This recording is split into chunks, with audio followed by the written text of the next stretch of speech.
Imagine a figure central to the faith of over 1 billion people, yet whose historical existence is now being questioned. Recent findings challenge centuries-old beliefs about Muhammad, the prophet of Islam, and the origins of one of the world's largest religions. What if the story isn't as it seems? Today, we'll explore the groundbreaking research that casts doubt on Muhammad's historical existence. The story of Muhammad as presented in Islamic tradition is more than just a biography. It forms the foundation of Islamic theology, law, and culture. Muslims are taught that Muhammad lived in Mecca and Medinah during the 7th century, receiving revelations that became the Quran.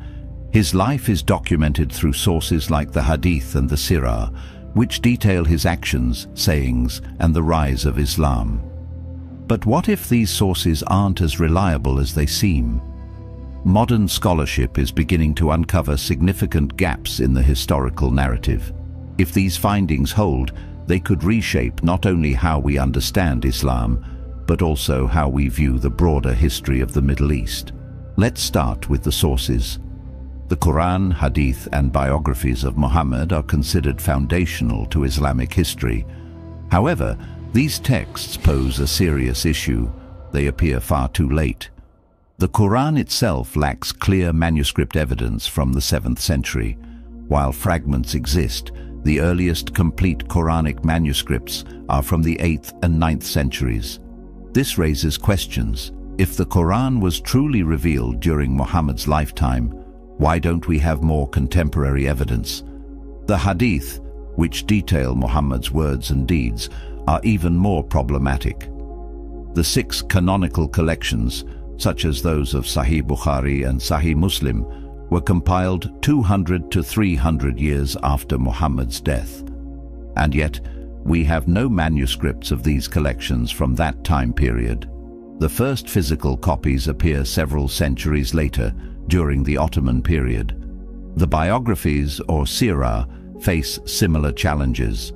The most famous biography by Ibn Ishaq was written over a century after Muhammad's death, and we don't even have his original work.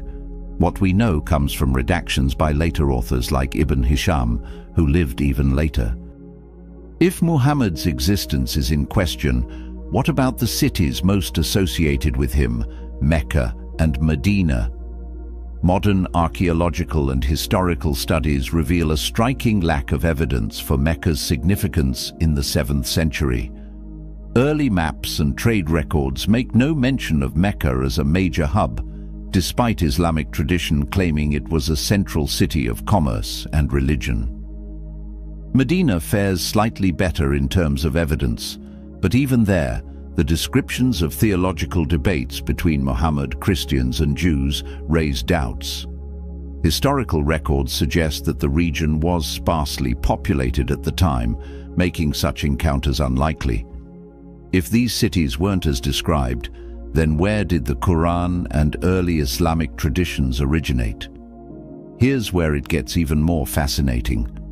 Much of what the modern world knows about Muhammad comes not from Muslim sources, but from 19th century European scholars. Heinrich Ferdinand Wüstenfeld, a German Orientalist, compiled the first widely available version of the Sirah.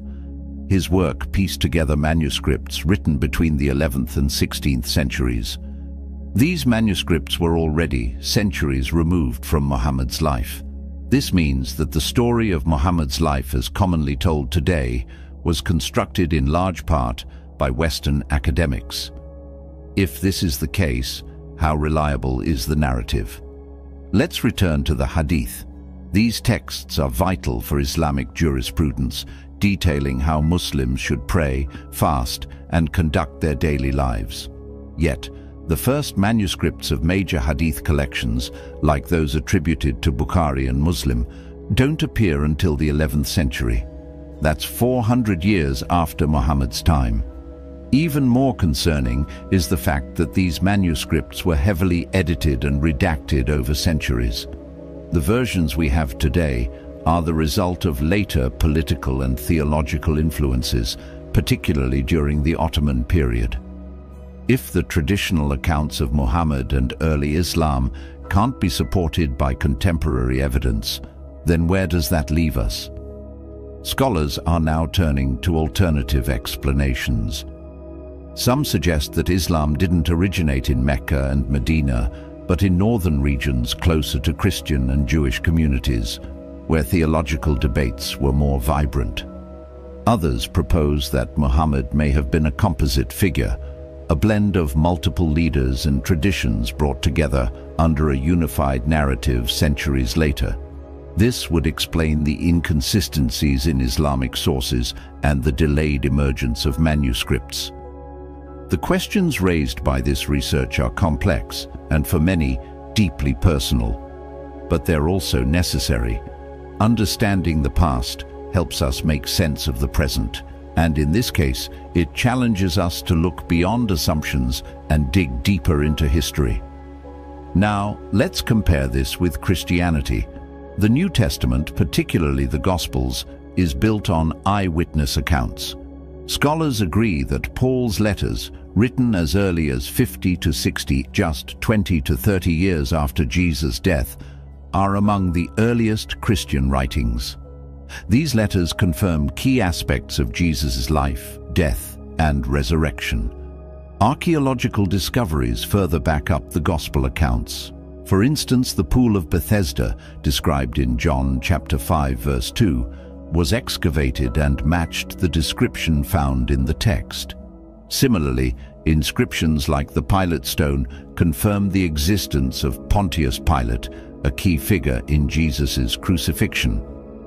Unlike Islamic sources, which emerge centuries after Muhammad's supposed time, Christian texts have a trail of documentation and physical evidence that closely aligns with the events they describe. This comparison highlights why examining historical claims critically is so important. Let's keep asking questions and seeking the truth together. Thank you for watching, and we'll see you in the next video.